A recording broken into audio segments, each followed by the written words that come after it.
What's going on, guys? It's Hellfire with Machine Masters, back with another tutorial video. And if you guys were with me during my MPCtutorials.com days, you remember I did a video for the Renaissance on creating key group programs and how to create a baseline out of a key group program and spread the baseline across the entire keyboard. Now that video was lost because that was a paid site and those videos weren't available on YouTube, so I don't have access to that file anymore and I have to remake the video, which is not that much of a big deal because now I get to make it on the MPC Touch. Now I didn't make this video right away on the MPC Touch because in 1.9 you weren't able to edit key groups from the hardware, but now as of 1.9.2 you can now edit your key groups on the hardware. So now I get to show you how to do that, so let's jump right in.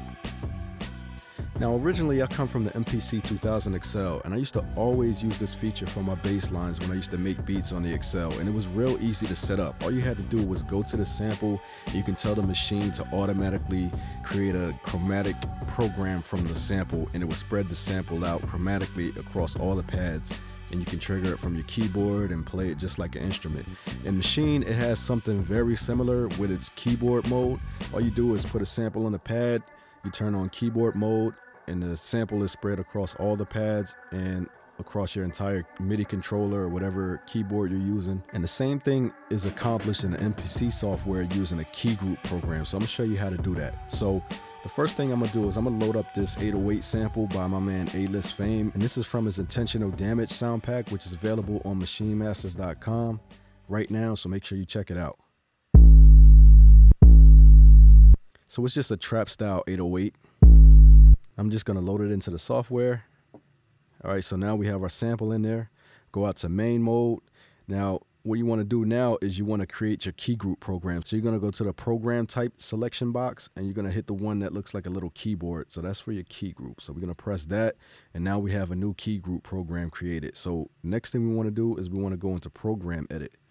Now this was the screen that I mentioned in the intro that wasn't completed for 1.9. Even though you can do this from the MPC Renaissance and the MPC Studio, you couldn't do this from the MPC Touch hardware.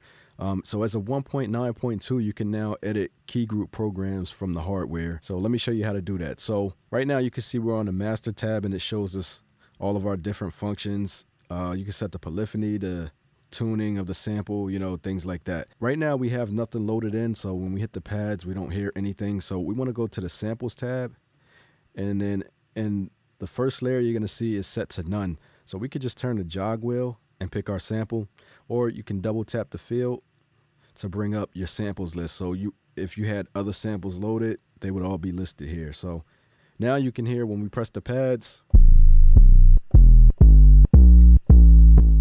our sample is spread out. Now, by default, you're probably gonna be in bank A, and when you press those pads, you're not really gonna hear it too much unless you have a nice subwoofer because it's a really low octave.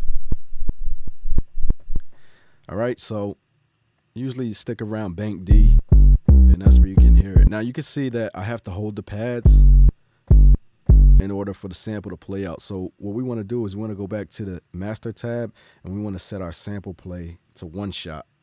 So now you can trigger it. I can just trigger it like that. Now you're gonna hear that it's overlapping on top of itself and it sounds nasty. So we're gonna put the polyphony to monophonic.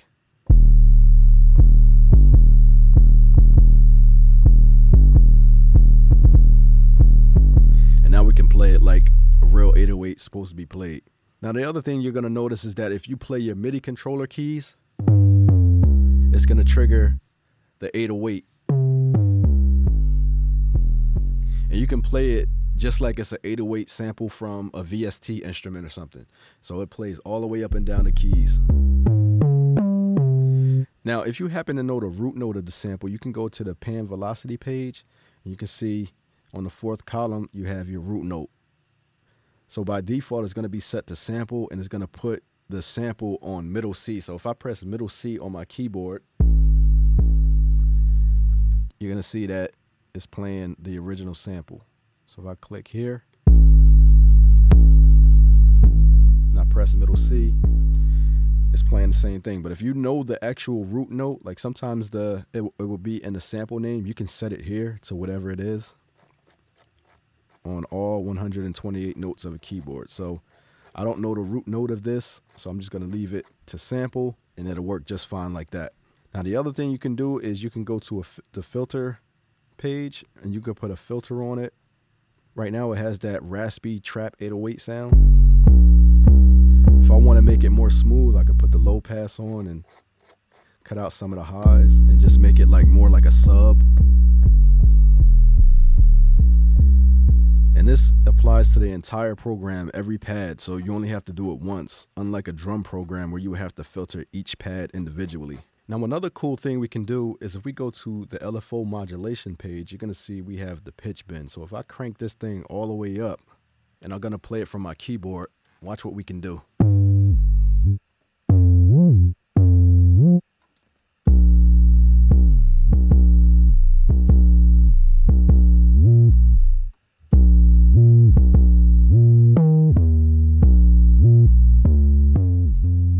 So if you know how to do that better than me, you can see you can come up with some really cool pitch bend effects and glides for your 808s.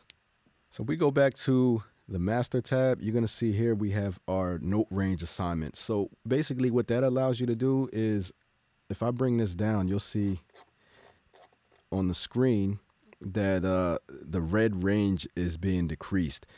So right now when I play the keyboards, only the red notes are going to make sound. So if I play up higher on my keyboard, you're going to hear nothing's happening. But if I go lower, past that red threshold, I'm going to hear my sound. So the point of this is, if you go here, you can create extra key groups, and you can assign different samples to different sections of the keyboard if you want. So let me just demonstrate that real quick. Let me just drag another sample into the software here. I'll just take this one, this fat ass kick.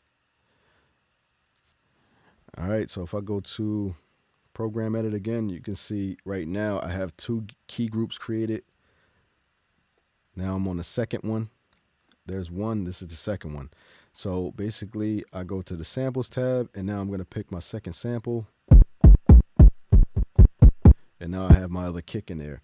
Now, by default, when you play the lower end of the keyboard, the 2 key groups are going to trigger at the same time because you haven't edited the range of the second key group. So right now when I play down lower on my keyboard, it's triggering both samples at the same time. So I'm going to want to, if I don't want that, I'm going to have to edit the lower range of the second sample, and I'm going to set it to start where the other one ends. So when I play low on the keyboard, it plays the 808. When I play higher, it plays the kick. So you can use that to, you know, create really complex key groups and add different instruments to the same key group. Now, the other thing I want to mention, and which is something I'm going to go over in another key group video, but the purpose of having this set, let's set this back to 1. The purpose of having this set to polyphonic and note on is because you can play this just like a regular instrument. So if I load up like a Rhodes sample, it will spread the Rhodes sample across all 128 pads, and then I can play this key group just like it's a Rhodes piano patch or from a VST or something like that. And in that case, you would want your polyphony to be unlimited, and you would want the note on to work, you know, just like a keyboard. So you wouldn't want that in one shot. You want it to work so when you let the keys go, your sample stops. So I'll go over that in another video, you know, to show more in depth on key grouping with other instruments. But for now, I just wanted to concentrate on just the bass, since this is one of the most important parts of your song. So, and then just like any other program, you can put your plug-in effects on there, whatever you want to do with that. You know, you can put layers on here. It's a lot of stuff you can do with this. So it works with non-destructive chop. You know, so much stuff you can do. You know, the key groups are really powerful if you really master, you know, how to use them. So I think that's pretty much it for this. I don't think I left anything out that I wanted to cover for bass lines. Hopefully this tutorial was helpful for you guys. Make sure you check out this A-List Fame sample pack, Intentional Damage, at machinemaster.com. Make sure you rate, comment, subscribe. Thanks for watching. Peace.